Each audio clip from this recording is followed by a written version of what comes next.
Welcome to our channel, Listen to My Story. Please like, share and subscribe. I come from a wealthy family, also a really honorable one. My mom is a surgeon and my dad is a pharmacist. On top of that, my older brother has always been an A student. However, I have always found it hard to keep up with them.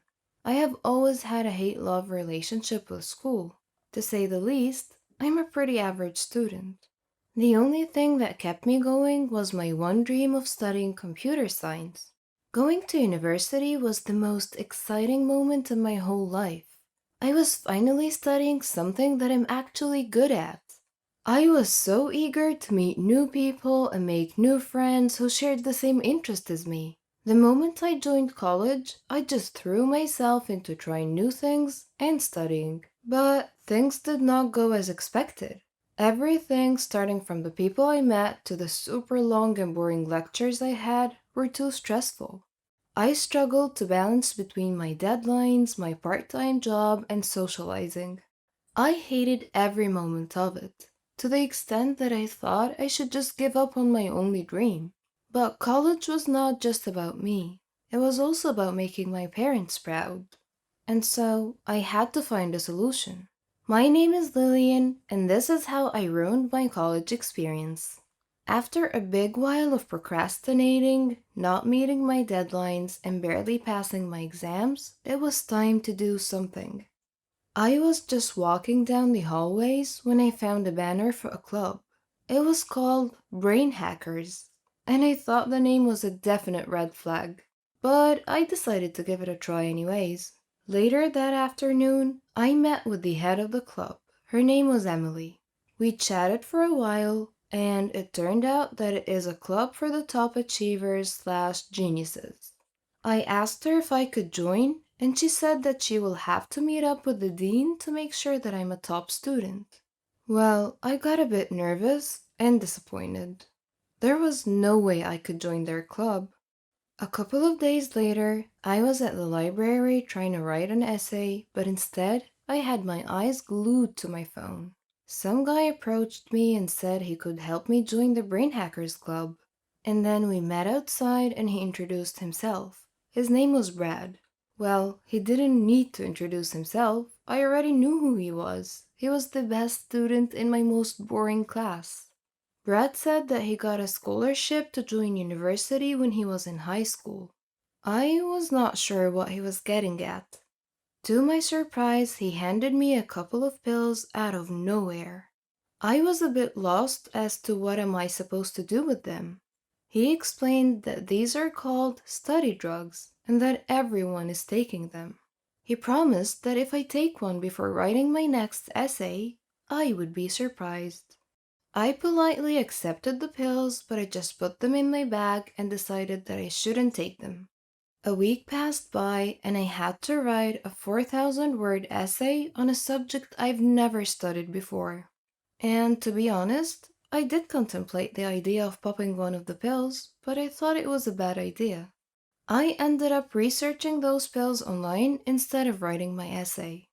All over the internet were articles about people using those smart drugs. It was just so overwhelming. Everyone was raving about how those pills helped them unlock their brains. Anyways, I did not meet the deadline to submit my unwritten essay. And that was the first time in my life to fail a class. I couldn't even tell my parents. I also had my midterm exams coming up, and I had no choice but to give the pills a try. Within around 30 minutes, I could feel my eyes open wider than they did before. I could feel the sound of my heart beating against my chest, and small beads of sweat started to appear on my forehead. The little voice I usually heard inside my head that always said things like, "You should check your social media," or "You've done enough work for the day, get some rest." It suddenly went quiet for the first time in so many years. And it was like the only things that mattered to me were the keyboard and the open books in front of me. I got into such a state of flow, I swear that you could see smoke coming out from the books. I was laser reading them. And that was it. Starting from that moment on, I was convinced that this was a miracle drug. When I got the results back, I got an A. That was my highest grade so far. I was happy, ecstatic, and it felt like I had a secret weapon against boredom and lecturers who just read paragraphs from a slide. The pills I got from Brad gave me a supply that lasted me from that final essay until my exams. I started thinking that I hacked the university system. And this is when the dependence started. It happened slowly and over time. At first, I only took the pill for big days, like when I had to write essays or take an exam. However, after my first bit of success, I started taking them almost daily. Whenever I ran out of them, Brad would always offer me more. I would pop one pill when I woke up and another one around noon. At first, this had the effect of making me productive all day long. I was so blinded by my grades and my thirst for success, I just ignored every single red flag. Soon enough, I had finally become a member of the Brain Hackers Club. That meant I could finally fit in with the smart group. Even my professors were amazed at how much I've developed. This was only my first year in college. During second year, my grades started to slip.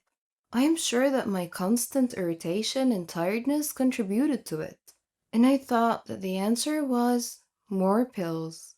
I started taking a much higher dose, but the same problems were still there. I was constantly tired because the pills barely made me sleep at all. This led me to failing all of my exams except for one, which I got a very low score on. For some odd reason, the only thing I cared about was not getting kicked out of the Geniuses Club, and that was when I ran to Brad for help. He told me that he talked Emily into giving me another chance. I thought to myself that the only way I could keep my chance was to take more and more smart drugs. Before I even asked Brad if it was safe or not, he had new pills ready in his pockets. He said that those were the newest smart drugs on the market, and that they're much better than the old ones. Later that night, I was doing some research on my laptop when I started to get sleepy. That was when I decided to try the new smart pills. I took one pill, and 1 hour later, it kicked in. I was glued to my laptop screen until morning. There was no time to get any kind of rest, and I had to meet with the club members. During the meeting, I felt my heart beat in my head. I had sweaty palms, and my breath was short. I started seeing beams of light, I felt dizzy, and my hands were shaking badly. All I remember is mumbling to Emily that I badly needed some water. Next thing I know, I woke up in the ER room, and Emily was right beside me. The doctor came to the room and said that I had an unknown substance in my system. And before I could ask him what was wrong with me, he just left.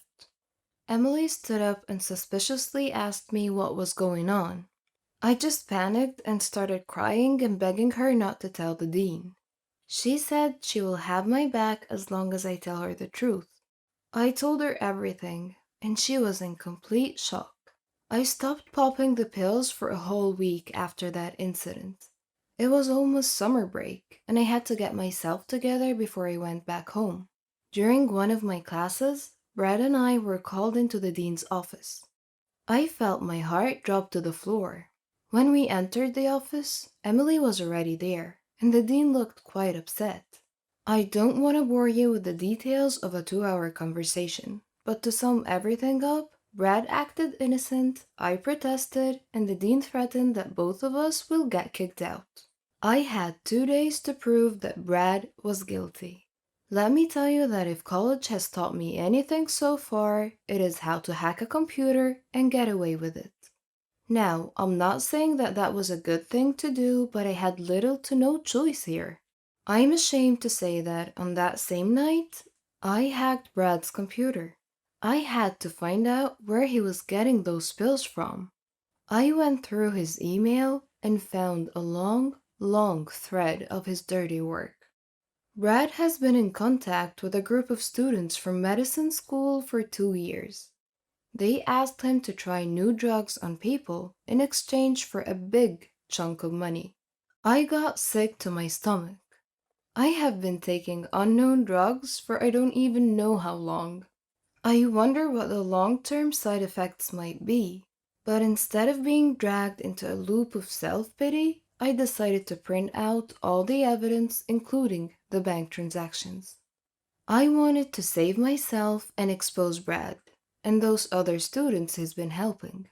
Next morning, I decided to show the dean all the evidence and get Brad to confess. I thought I had it all figured out, but it slipped my mind that the dean will definitely find out that I hacked his computer. I had to come up with another plan. The only way was to get Brad to confess.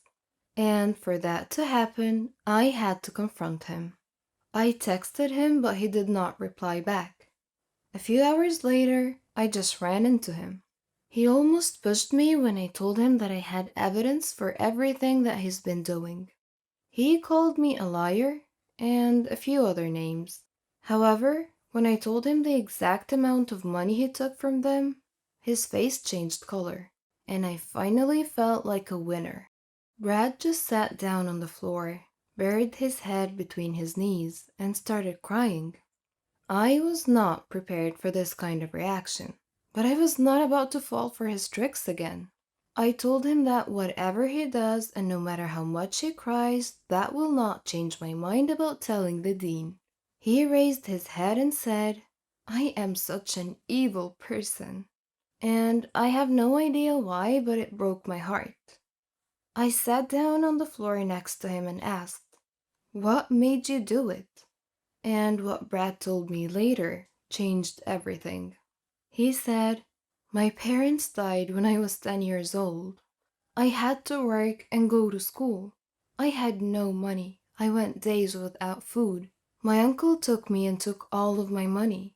I had to pursue my only dream, and that was to be a student here.